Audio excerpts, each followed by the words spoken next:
సర్వార్ధ సంక్షేమ సమితికిదే లక్ష్యం ధర్మార్థ కామ మోక్షాలను చేయకుమా అలక్ష్యం.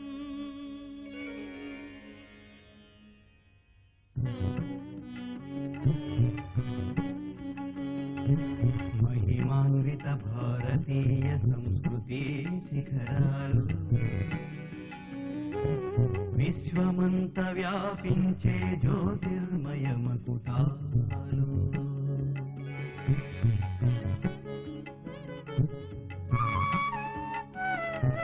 సత్యశాంతి సమత మమత సమేకత మానవతలు మాననీయ సంస్కృతికి పరమార్థపు మార్గాలు.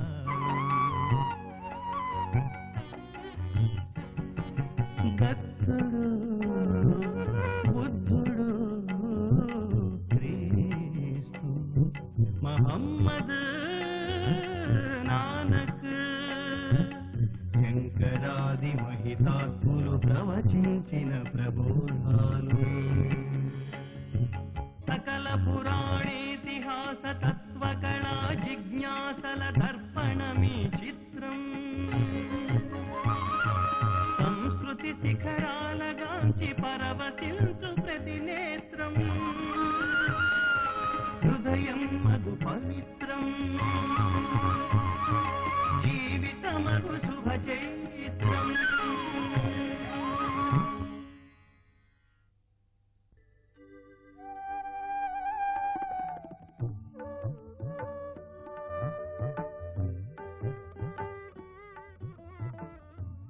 కేరళ రాష్ట్రంలో హరిహరాత్మజుడైన శ్రీ అయ్యప్ప స్వామి వెలసిన దివ్యక్షేత్రమే శబరిమలై పేరుతో ప్రబలుకుతోంది.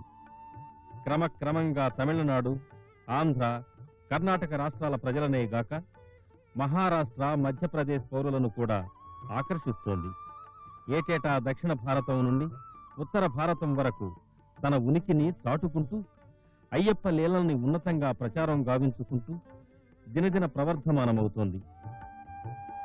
శబరిమలై కొండల్లో భక్తుల పాప పరిహారార్థం ప్రవహిస్తున్న పవిత్ర అపర గంగా నది పంపా నది. అయ్యప్ప స్వామిని దర్శించబోయే భక్తులంతా ముందుగా స్వచ్ఛస్ఫాటిక జలంగా అగుపించే పంపా తరంగిణిలోనే స్నానమాచరించి పావనులై శబరిమలై క్షేత్ర యాత్రనారంభిస్తారు. ఈ పంపా తీరములోనే బ్రహ్మవర ప్రసాదంతో ఎల్ల లోకాలని తల్లడెల్ల చేస్తున్న ఘోర రాక్షసి అయిన మహిషిని మట్టు పెట్టడానికి హరిహరాత్మల సంయోగముతో కారణజన్ముడైన అయ్యప్ప అవతరించడానికి జగన్నాటక సూత్రధారి అయిన శ్రీమన్నారాయణుడు జగన్మోహిని రూపం దాల్చాడు.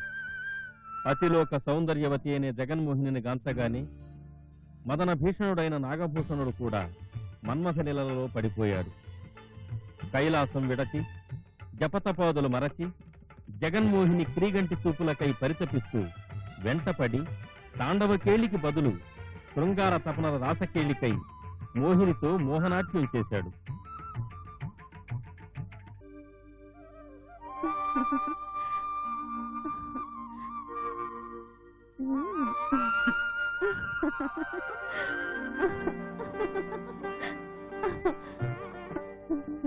మోహిని, అపూర్వ నాట్యంతో నీ అతిలోక లావణ్యంతో నన్ను మోహంలో ముంచెత్తి అలా తప్పించుకు తిరగటం భావ్యం కాదు. ఎలా నా బాహువుల్లో వరికి నీ ప్రగాఢ పరిశ్వంగాన్ని ప్రసాదించు మోహిని. ప్రగాఢ పరిశ్వంగానికి నిగూఢ స్థలం కావాలన్నది మరిచావా భూతనాథ? కేవలం భూతనాథమేనా, నీ నాథుని కానా అని నేనన్నానా? అయితే ఆలస్యం దేనికి? నిదానించు భూతనాథ. మోహిని, మోహిని, మోహిని నిలువు మోహిని, నేను ఈ విరహాన్ని ఓపలేను.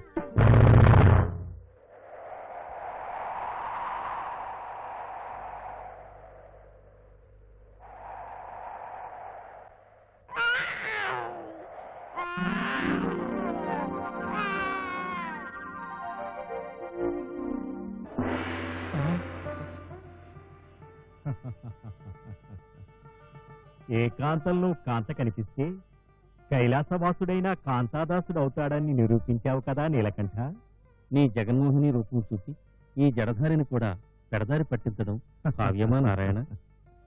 మరేం చేయను మహేష, హరిహరసుతునితో తప్ప తనకెవరి చేత మరణం కలగరాదని మహిషి బ్రహ్మచేత వరాన్ని పొందింది. ఆ వర గర్వంతో, సావులేదన్న అహంతో విర్రవీగుతూ అన్ని లోకాల్ని గజగజలాడిస్తూ సజ్జనుల్ని ముప్పు తిప్పలు పెడుతోంది. దాన్ని ఆట కట్టించడానికి నేనిలా నాటకమాడవలసి వచ్చింది. మన ఆత్మల్ని సంయోగపరచవలసి వచ్చింది. అయితే ఈ బాలుడే భూతనాథుడై ఆ మహిషిని మట్టు పెట్టగలడా? అవును, లోకకంటకి అయిన ఆ మహిషిని మట్టు పెట్టడమే కాక హరిహరసుతుడైన అయ్యప్పగా పేరు గడించి శబరి గిరీశుడై భక్తుల కామితార్థాల్ని తీరుస్తాడు. కలియుగంలో అనేక పూజల్ని అందుకుంటాడు. ఆశ్వయుజం కార్తీక మాసం నుండే మండలం రోజుల పాటు నిష్ఠతో దీక్షభూని భక్తులు స్వామిని కొలిచి తరిస్తుంటారు. మండలం పాటు దీక్షతో స్వామిని కొలిచి భక్తులు ఇరుముడితో స్వామిని శబరిమలలో దర్శించడానికి బయలుదేరే ముందు వైభవంగా గురుస్వామి నేతృత్వంలో యథాశక్తిగా పూజల్ని భజనల్ని నిర్వహిస్తారు.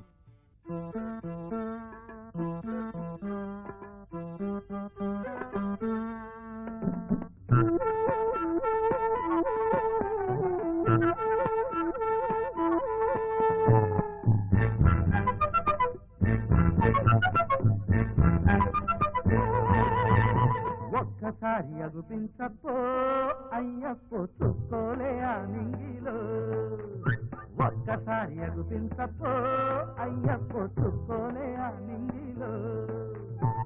కొండపై కొలువున్న అయ్యప్పో గుండెల్లో నివసించపో, కొండపై కొలువున్న అయ్యప్పో గుండెల్లో నివసించపో. మొరవిను అయ్యప్పో శరణం అయ్యప్పో, కరుణతో అయ్యప్పో కనరా అయ్యప్పో. ఒక్కసారి అగుపించప్పో అయ్యప్పో చుక్కోలే ఆ నింగిలో.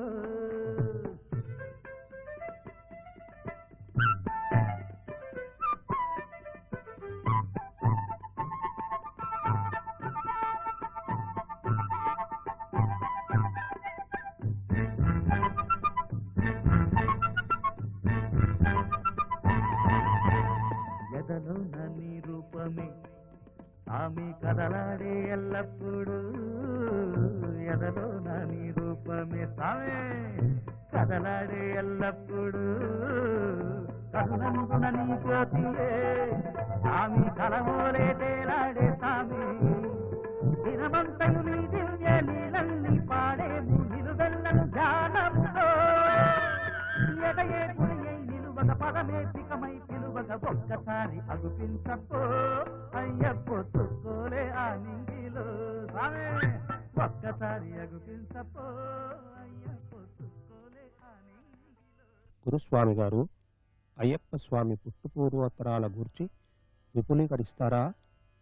అలాగే కలియుగ భక్తుల్ని తరింపజేయడానికి అవతరించినటువంటి అయ్యప్ప స్వామి హరిహరాత్మజుడు.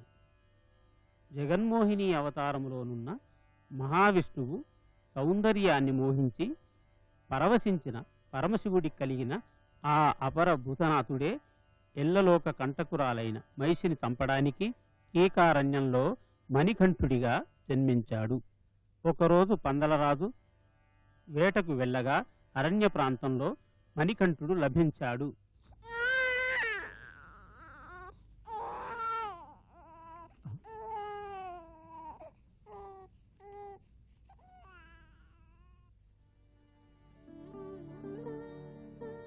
సమీపంలో జనసంచారం ఎక్కడా ఊపించటం లేదు. మరి ఈ పసివాడి ఇక్కడికి ఎలా వచ్చాడా మాత్య? అదే అర్థం కావటం లేదు ప్రభు. మాత్య, ఈ పసివాడిని ఇక్కడ ఇలాగే వదిలేస్తే ఏ క్రూర మృగానికో ఆహారం కాగలడేమో. మనతో పాటు తీసుకువెళ్ళడమే మంచిదేమో.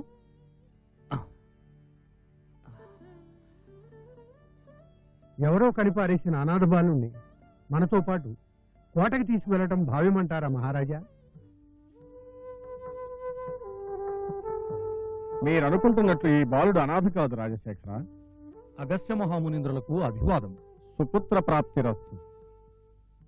ఇన్నేళ్లుగా పరమేశ్వరుని అర్థించినా కలగని పుత్రుడు ఇక మీ ఆశీర్వాద బలంతోనైనా కలగాలి మునీంద్ర. పరమేశ్వరుడు నీ మొర ఆలకించే కారణజన్ముడైన ఈ బాలుణ్ణి ఇక్కడ నీకు లభింపజేశాడు రాజశేఖర. దైవ ప్రసాదంగా భావించి ఈ బాలుని నీ పుత్రునిగా స్వీకరించు. నీ అభీష్టం నెరవేరుతుంది. మీ పందల రాజవంశం చరితార్థమవుతుంది. అలాగే మునీశ్వర, ఇక మీ ఆజ్ఞను శిరసావహిస్తాను. మహర్షి, ఈ పసివాడి మెడలు పసివాడని కాంతితో మెరుస్తున్న ఈ మణిని ఎవరు కట్టారంటారు? తల్లి ప్రేమతో తన ఆనవాలుగా ఆ జగన్మోహినియే కట్టి ఉంటుంది. జగన్మోహినియ? ఆమె ఎవరు మహర్షి? అది సృష్టి రహస్యం రాజశేఖర. ఇక మీద మణితో గల ఈ బాలుణ్ణి మణికంఠుడనే నామధేయంతో నీ పుత్రునిగా పెంచుకో. నీకు అన్ని విధాలా శుభం కలుగుతుంది. చిత్తం మహర్షి. మణిలా ప్రకాశిస్తున్న ఈ పసివాడు ఎవరి బిడ్డ? ఎవరి బిడ్డ అయితేనే ఇక నుంచి మన బిడ్డే. నిజంగానా ప్రభు? అవును దేవి, మన పూజలకు మెచ్చి దేవుడిచ్చిన బిడ్డ. మణికంఠుడిగా పెంచుకోమని మహర్షి మరీ దీవించి పంపాడు. ఆహా, ఇన్నాళ్ళకు మన పూజలు ఫలించాయన్నమాట ప్రభు.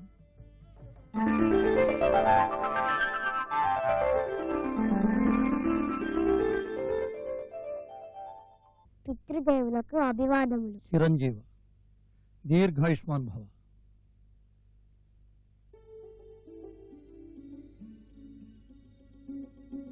ఏమిటి దేవి, అంతటి పుల్లటికాయన ఎలా తినగలుగుతున్నావు? ఏమో ప్రభు, ఈ మధ్య అన్ని పులుపువే తినాలనిపిస్తుంది.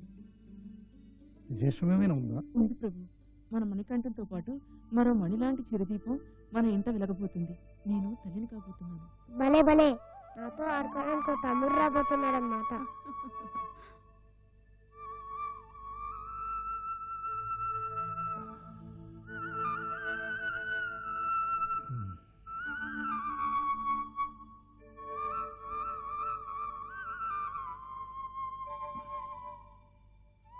మహారాజా మహారాజా, మీకు యువరాజా వారు జన్మించారు. ఈ శుభవార్త అందించినందుకు ఈ ముత్యాల హారాన్ని బహుమతిగా స్వీకరించు. ధన్యురాలను ప్రభు. అమాత్య ప్రభు. ఈ శుభ సందర్భాన్ని పురస్కరించుకుని రాజ్యమంతా ఉత్సవాలు జరిపించండి. చిత్తం ప్రభు.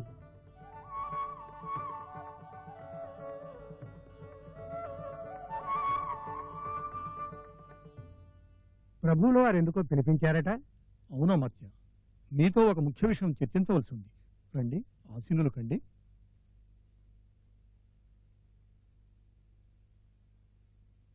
చెప్పండి మహారాజా. నేటితో మణికంఠుడి విద్యాభ్యాసం పూర్తవుతుంది. 12 ఏళ్లు నిండిన మణికంఠుడికి యువరాజుగా పట్టాభిషేకం జరిపించదలుచుకున్నాం. మహారాజా, మీ కన్న కొడుకుండగా మణికంఠుడికి పట్టాభిషేకమా? ఒక్కసారి ఆలోచించండి మహారాజా. మణికంఠుడి విషయంలో నాకు ఎలాంటి తేడాలు లేవని నీకు తెలియదా మత్య? తెలుసు ప్రభు. మరి ఇంకా సంకోచం దేనికి? సంకోచం కాదు ప్రభు, సావకాశంగా మహారాణి గారితో కూడా ఒకసారి ఈ విషయంలో మీరు చర్చించడం మంచిదని నా సలహా. మణికంఠుడంటే మాకెంత ప్రేమో మహారాణి గారికి కూడా అంతే కదా మత్య? అవునవును, ఆయన ఒకసారి వారితో కూడా సంప్రదించాకనే ఈ విషయాన్ని ప్రకటించడం మంచిదేమో ప్రభు. సరే, అలాగే చేద్దాం.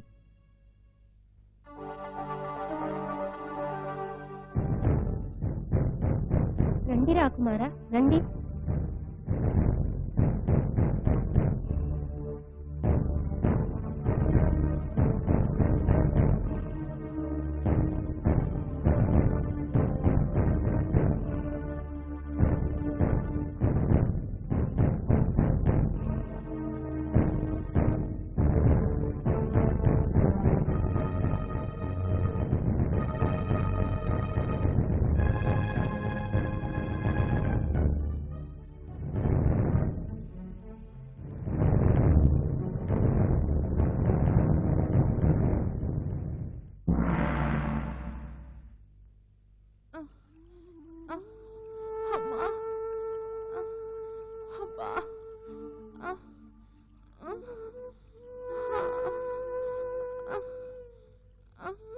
కొంచెం ఓర్చుకోదేవి.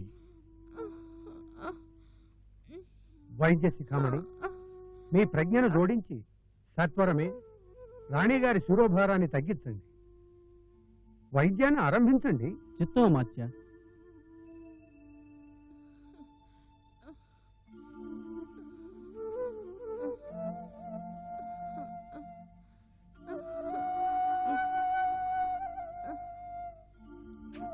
ఏమిటలా పెదవిరుస్తున్నారు? రోగమేమిటో చెప్పి త్వరగా నయం చేయండి. రాచశీర్ష వ్యాధి ప్రభు. అది ఏ వ్యాధి అయినా వెంటనే నయం కావాల్సిందే. మా అమ్మని నేను ఆనందంగా చూడాల్సిందే. నాయన మణికంఠ, తమ్ముని జాగ్రత్తగా చూసుకో. నీకంత దిగులెందుకమ్మా? నీకెలాంటి అపాయము రానియము. ఇది ప్రమాదకరమైన వ్యాధి ప్రభు. సత్వరం పులిపాలతో ఈ చూర్ణం రంగరించి ఔషధ సేవలో వాడుకుంటే ప్రాణాపాయం కలుగుతుంది. పులిపాల? అది ఎలా సాధ్యం? ఆ ధైర్యం వలదు తండ్రి. నేను వెంటనే అడవికెళ్ళి పులిపాలను తీసుకొస్తాను. మణికంఠ, 12 ఏళ్ల పసిబాలుడు, నీవెలా పులిపాలు తేగలవు? అందులో మామూలు పులి కూడా కాదు, అప్పుడే ప్రసవించిన పులిపాలు కావాలి. అలాగే తెస్తాను. ఆన తీయండి తండ్రి. నన్ను నా శక్తిని విశ్వసించండి. నీ వెంట కావలసిన సైన్యం తీసుకెళ్ళు. వలదు తండ్రి. సైన్య కోలాహలానికి జడిసి పులులేవి అగివించకపోవచ్చు. నేను ఒంటరిగానే వెళ్ళి కార్యాన్ని సాధించుకుని తిరిగి వస్తాను. అయితే నారికేళాన్ని, ఆహార పదార్థాలని రుడుగా చేసి కట్టిస్తాను. పట్టుకెళ్ళు మణికంఠ. మంచిది తండ్రి.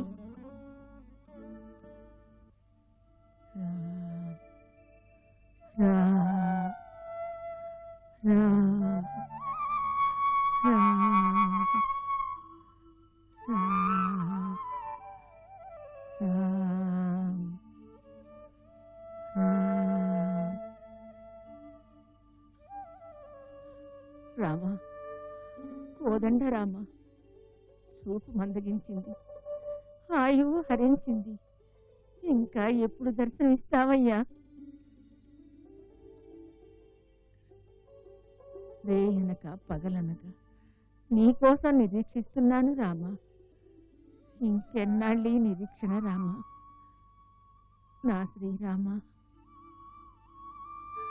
ఆనాడు నీకు ఎంగిలి పళ్ళు తినిపించానని నా మీద ఆగ్రహించావా రామా? శబరి, భక్తుల్ని భగవంతుడు ఎప్పుడు ఆగ్రహించడు, అనుగ్రహిస్తాడు. ఏదో చిరపరిచిత స్వరంలా ఉంది. నన్ను గుర్తుపట్టలేదా శబరి? అదే రూపు, అదే తేజస్సు. ఇన్నాళ్లకు మళ్ళీ నన్ను కరుణించ కదలి వచ్చావా తండ్రి? అవును, నీ భక్తి ఫలాన్ని స్వీకరించి భక్తుల అందరికీ ముక్తి ఫలాన్ని అందించడానికై ఈ నీలగిరిని శబరిగిరిగా, శబరిమలైగా స్థిరవాసం చేసుకుని అయ్యప్ప స్వామిగా రూపుదాల్చడానికే తరలి వచ్చాను శబరి. ధన్యోస్మి స్వామి, ధన్యోస్మి.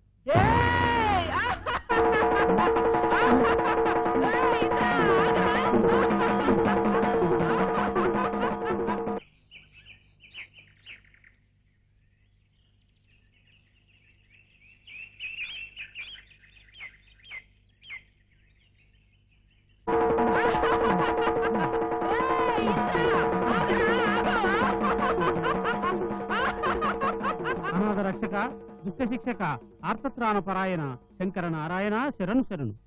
అమరేంద్ర, నీకు వచ్చిన ఆపదేమి?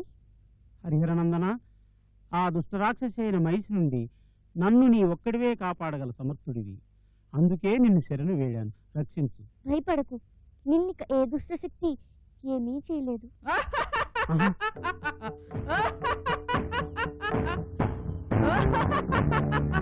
ఓరి ఇంద్ర, నీ బుడతడా నిన్ను కాపాడేది. నా శక్తి ముందు నువ్వు నీ బుడతడు మిడతల్లా మాడి మసైపోవలసిందే. కండకావరంతో ఇన్నాళ్ళు కొనసాగించిన నీ దౌత్యానికి నేటితో కాలం తీరింది. కాచుకో.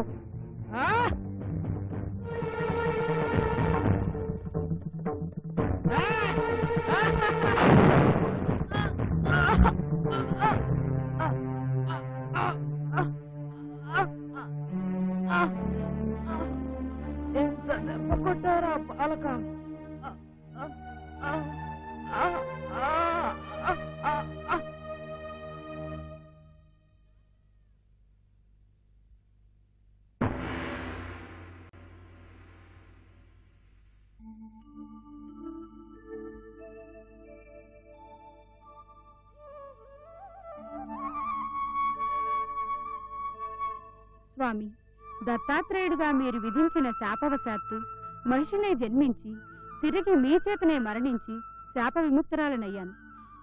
ఇక నన్ను పరిగ్రహించి కృతార్థురాలను చేయండి స్వామి. లీలావతి, నేనిక బాలబ్రహ్మచారిగానే వెలసి కలియుగాంతం వరకు అయ్యప్ప స్వామిగానే భక్తుల్ని కాపాడుతూ ఉంటాను. కావున నిన్ను పరిగ్రహించలేను. స్వామి, ఇంకా నన్ను మన్నించరా? సతిని పతియే పరిగ్రహించాలి, తప్పదు.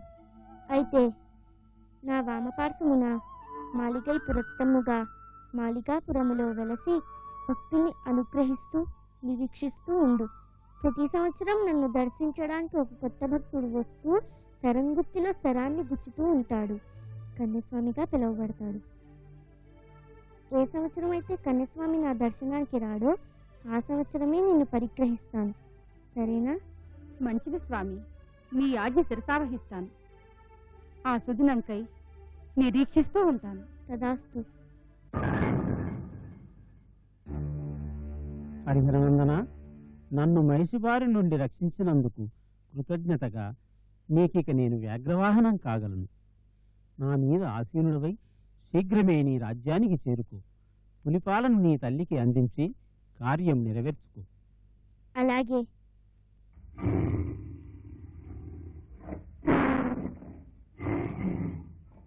నాయనా మణికంఠ, వచ్చావా? వచ్చావా నాయనా? అమ్మా, నీ శీర్షభారం తగ్గించడానికి కావలసిన పులిపాలతో పాటు పులినే తీసుకువచ్చాను. వైద్యశిఖామణి, మీకు కావలసిన పులిపాలను తీసుకుని తక్షణం వైద్యం ఆరంభించండి. మన్నించండి యువరాజా, బుద్ధి గడ్డి తిని ఈ మహామంత్రి చెప్పిందల్లా చేశాను. మన్నించండి మహాప్రభు, ఇందులో నా తప్పేమీ లేదు. రాణివారు ఎలా చెప్తే అలా చేశాను.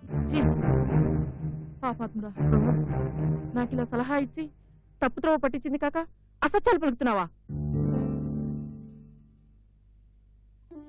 నాయనా మణికంఠ, నాకే వ్యాధి లేదు. దైవాంశ సంభూతుడవని తెలియక స్వార్థంతో ఇలా ప్రవర్తించినందుకు నన్ను మన్నించు. దుర్మార్గురాల, ఎంత నీచాన్ని గుడి కట్టావు.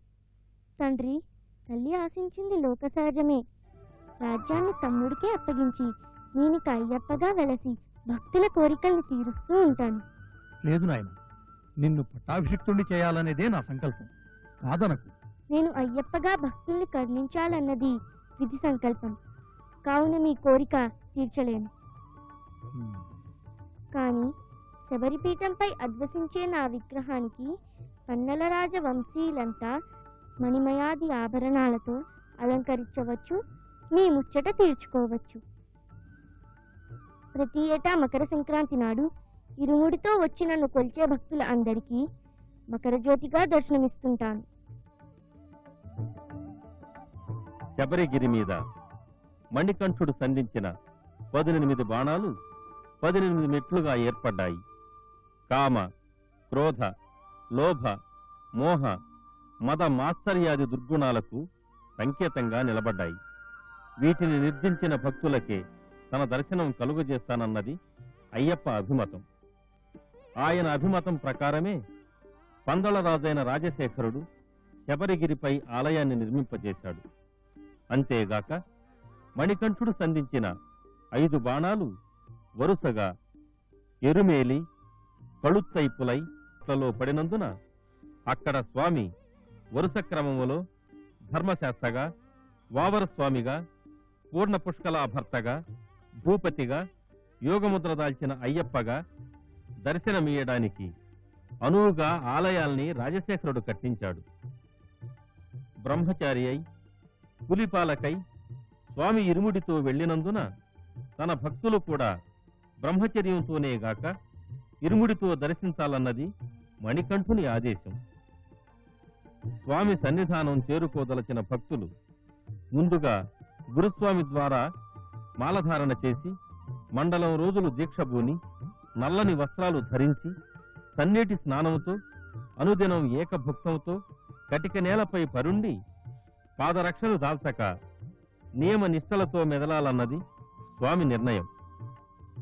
అయ్యప్ప స్వామి దీక్షభూని నల్లని వస్త్రాలు ధరించి కఠోర నియమాలన్నీ పాటించిన భక్తుల్ని శనీశ్వరుడు కూడా మన్నిస్తాడని స్థలపురాణం చాటుతున్నది. పంపా తీర ప్రాంతంలోనే ముందుగా గణపతిని దర్శించి ప్రక్కనే ఉన్న మాళిగై పురత్తమ్మను కొలచి భక్తులు తండోపతండాలుగా దుర్గమ అరణ్య మార్గాలను కూడా దాటుకుంటూ అధిక సంఖ్యలో కాలినడకనే శబరిమలని చేరుకోవడం విశేషం. సంక్రాంతి నాడే ప్రతి ఏటా స్వామి మకరజ్యోతిగా దర్శనమిస్తూ భక్తుల మనోభీష్టాలను నేటికి నెరవేరుస్తూ నెలకొని ఉండటం శబరిమలై ప్రత్యేకతగా పరిగణించవచ్చు. తరతరాల శతాబ్దాల సంస్కృతికి నిదర్శనంగా చూపవచ్చు. మహిమాన్విత భారతీయ సంస్కృతి శిఖరాలు విశ్వమంత వ్యాపించే జ్యోతిర్మయ మకుటాలు కృతి తత్వం వింత గొలుపు భిన్నత్వంలో ఏకత్వం తరతరాల తరగని నిధి అలరారు వేద సంస్కృతి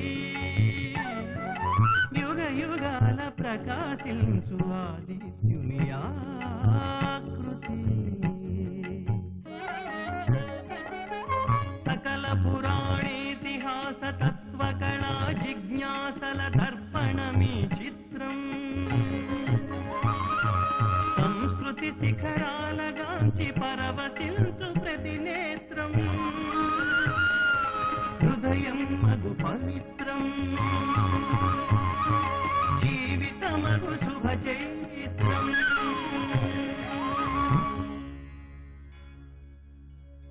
సర్వే జనా సుఖినో భవంతు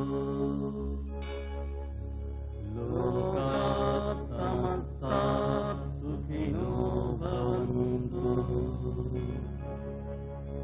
ఓం శాంతి శాంతి శాంతి.